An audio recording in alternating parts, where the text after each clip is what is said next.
अस्सलामुअलैकुम व आदाब नाजरीन। इस वीडियो में हम आज जिक्र करेंगे डिजिटल अरेस्ट का जो नया फ्रॉड है उसको लेकर किस तरह से लोगों को बेवकूफ़ बनाया जाता है। और मैं ये बात भी बता दूं कि president of India Droupadi Murmu साहिबा ने चंद दिनों पहले एक स्टेटमेंट में उनके ये आया है कि जो साइबर फ्रॉड्स और क्लाइमेटिक चेंजेस जो है वो एक बड़ी चैलेंज है, न सिर्फ इंडिया के लिए बल्कि पूरी दुनिया के लिए। अगर हम बात करें तो ये क्लाइमेट चेंजेस किश्तवाड़ के लिए भी एक सवाल है, लेकिन हम उस पर लगातार डिस्कस करते आ रहे हैं। लेकिन साइबर फ्रॉड को लेकर मैं आपको बता दूं कि अभी जो लेटेस्ट इंफॉर्मेशन आई है, जो minister of state home affairs के हैं बिंडी संजय कुमार, उन्होंने लोकसभा में एक जवाब इस सिलसिले में देते हुए कहा है कि एक तकरीबन 1700 के करीब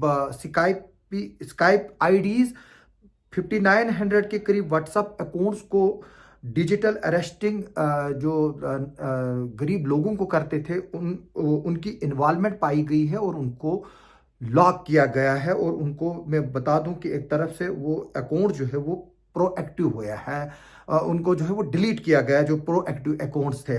मैं बता दूं कि मिनिस्ट्री ऑफ होम अफेयर्स का कहना है कि गवर्नमेंट ने Indian cyber crime coordination centre establish किया है। मैं फिर से बता दूं, Indian cyber crime coordination centre, जिसको I4C भी कहा जाता है। और मैं बता दूं कि इसके अलावा हमारे पास जो डिटेल्स हैं, जैसे कि मैंने बताया कि इसके तहत 1700 के करीब स्काइपी आईडीज और 59,000 के करीब व्हाट्सएप अकाउंट्स जो डिजिटल अरेस्टिंग के लिए यूज़ किए गए थे उनको आइडेंटिफाइड किया गया था। और ये जवाब एक सवाल के जवाब में जो हमारे MOS होम है बिंडी संजय कुमार, उन्होंने लोकसभा को बताया था कि सेंट्रल गवर्नमेंट ने इसके रिलेटेड काफ़ी स्टेप्स उठाए हैं और प्रेस रिलीजेस भी इश्यूज किए हैं। बाहर अलर्ट इनोसेंट जो सिटीजन है उनको लेकर जो ब्लैकमेल कर रहे हैं उनको डिजिटल अरेस्ट के नाम पर।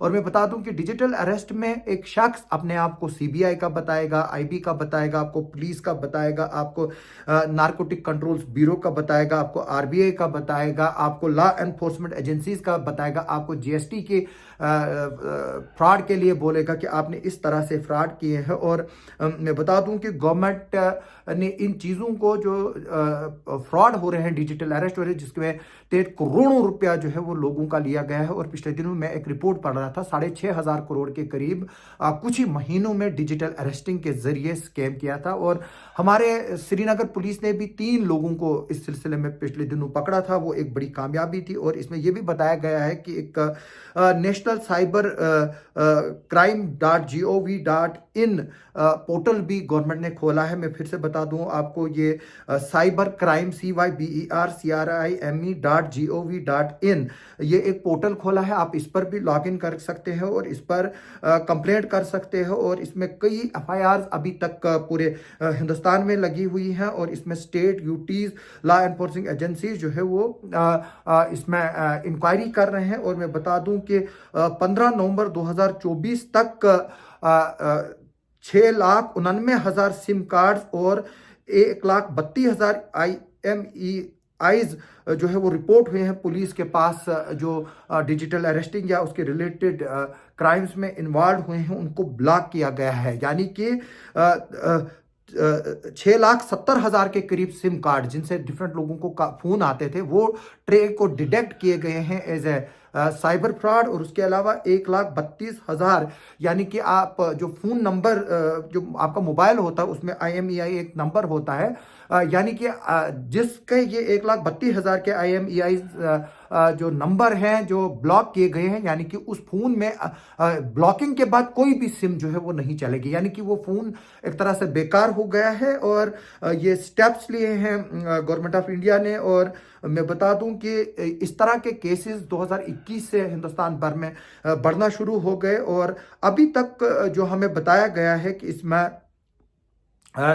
3,0431 करोड़ जो है वो बचाए गए हैं पैसे जो फ्रॉडस्टर ने धोखाधड़ी से लेने की कोशिश की थी। और इसके रिलेटेड अभी तक 2021 से 9,94,000 कंप्लेंट्स आई है।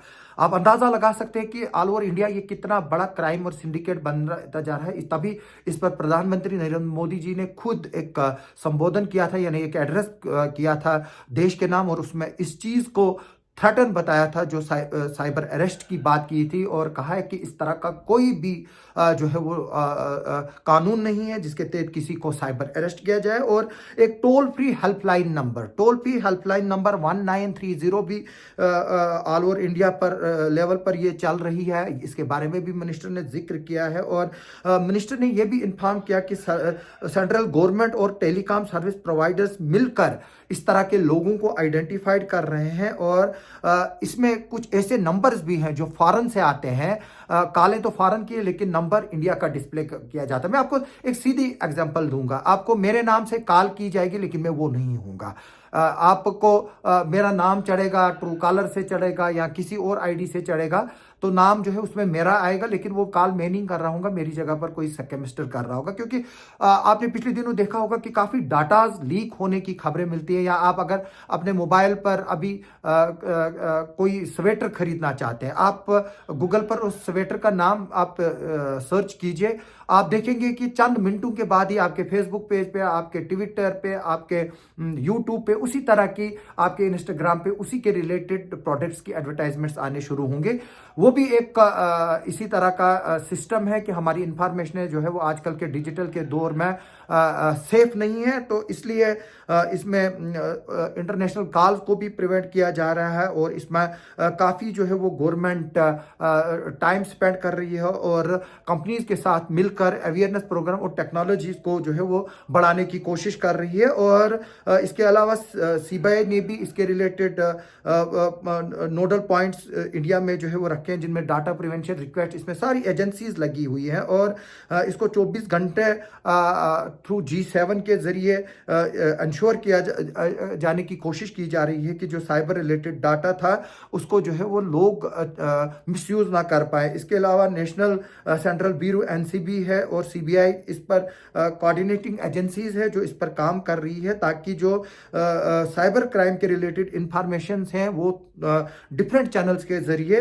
लोगों तक पहुंचा दे। जैसे कि मैंने कहा कि आपको पहले ही मैंने कहा कि इस तरह से जो हमारे पास ये चीज़ें आ रही है इस वक्त, जो फ्रॉड्स हो रहे हैं, उस पर हम लोगों को जो है वो ज़्यादा ध्यान देने की ज़रूरत है। जैसे कि मैं बात कर रहा था, जो president of India Droupadi Murmu है, उन्होंने भी इस चीज़ को एक बड़ी थ्रेट बताया है। एक तो जो एनवायरमेंटल चैलेंजेस है, और जो साइबर फ्रॉड्स है जिसमें डिजिटल फ्रॉड्स भी आता है, क्लाइमेटिक चेंजेस आते हैं, वो एक बहुत बड़ा थ्रेट है पूरी सोसाइटी के लिए। इसलिए हमें मिलकर इसमें जो है वो चीज़ें करने की ज़रूरत है। डीप फेक वीडियोस बन रहे हैं, आपने पिछले दिनों भी देखा होगा, आज भी किश्तवाड़ में भी इस तरह के वीडियोस बनना अब शुरू हो गया है, जिसमें कुछ लोग कुछ लड़कों को, कुछ नौजवान लड़कियों को ब्लैकमेल कर रहे हैं, और उनकी आर्टिफिशियल इंटेलिजेंस के मदद से डीप फेक वीडियोस क्रिएट किए जा रहे हैं, ताकि सोसाइटी में जो है वो अनरेस्ट हो जाए उनके खिलाफ, और वो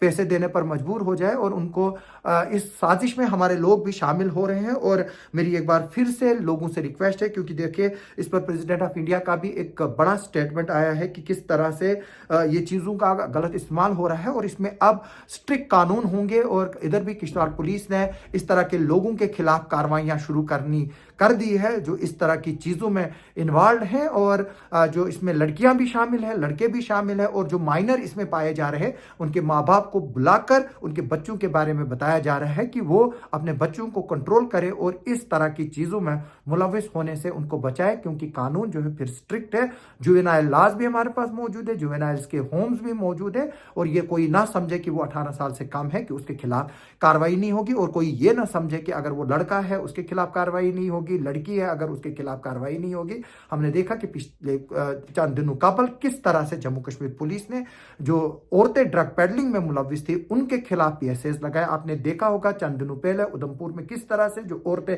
मिलिटेंट्स को, टेररिस्ट को मदद कर रही थी, उन पर भी PSA जो है वो लगाए गए हैं। मैं बता दूं, कानून किसी जेंडर को सपोर्ट नहीं करता है। कानून सबके लिए एक है, इसलिए मेरी लोगों से रिक्वेस्ट है कि वो अलर्ट रहे और इस तरह की चीजों में मुलविस ना रहे। आप सबका सुनने के लिए और देखने के लिए बहुत बहुत शुक्रिया। हमारी इस खबर पर आगे भी चलकर नजर रहेगी, क्योंकि ये मुद्दा देश के सामने आज एक सबसे बड़ा चैलेंज बनकर खड़ा है।